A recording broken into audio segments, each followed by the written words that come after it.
चंद्रपुर जिले के भद्रावती में कर्नाटक सरकार की कर्नाटक एमटा कोयला खदान है और इस खदान के कारण बरांज के गांववासी तथा कुछ प्रकल्पग्रस्तों के प्रश्न प्रलंबित थे और इसी संदर्भ में चर्चा करने के लिए सांसद प्रतिभा धानोरकर अपने भाई प्रवीण काकड़े तथा कुछ कार्यकर्ताओं के साथ कर्नाटक एमटा कोयला खदान पहुंची।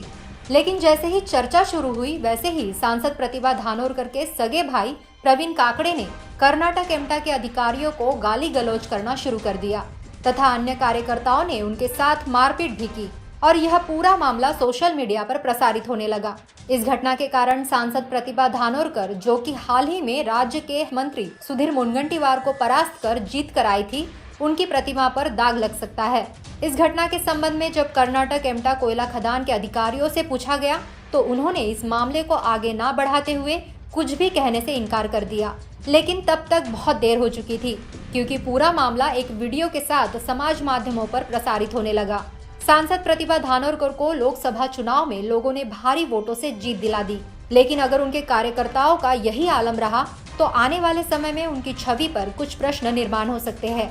हालांकि बरांज गांव की समस्या को लेकर सांसद प्रतिभा धानोरकर काफी आक्रामक दिखाई दे रही थी और उन्होंने गांव वासियों के साथ मिलकर जब तक उनकी मांगे पूर्ण रूप से पूरी नहीं की जाती तब तक इस खदान को शुरू नहीं होने देंगे, ऐसा कहकर इस खदान को फिलहाल बंद कर दिया। इस संबंध में सांसद प्रतिभा धानोरकर ने क्या कहा, आप स्वयं सुनिए उन्हीं की जुबानी। आंदोलन दिसला काय भूमिका होती? आपल्याला माहीत आहे 2009 पासून ते 2024 पर्यंत या 15 वर्षाच्या काळात कंपनीने एकाही आश्वासनाची पूर्तता या ठिकाणी केली नाही। आमच्या काही प्रमुख मागण्या होत्या की विस्तार हक्काची जागा जी फॉरेस्टने वरती केली होती त्या जागेवरती अवैध उत्खनन कंपनी करत आहे।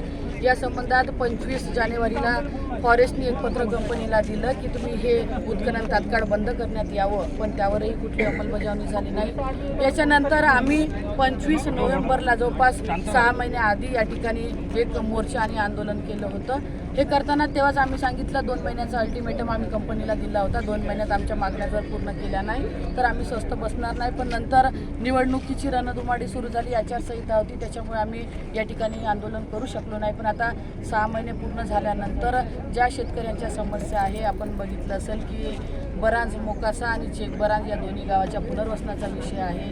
तेथील शेतकऱ्यांना घराचा असतील त्यांच्या गेलेल्या जमिनीचा योग्य मोबदला मिळाला नाही अजूनपर्यंत।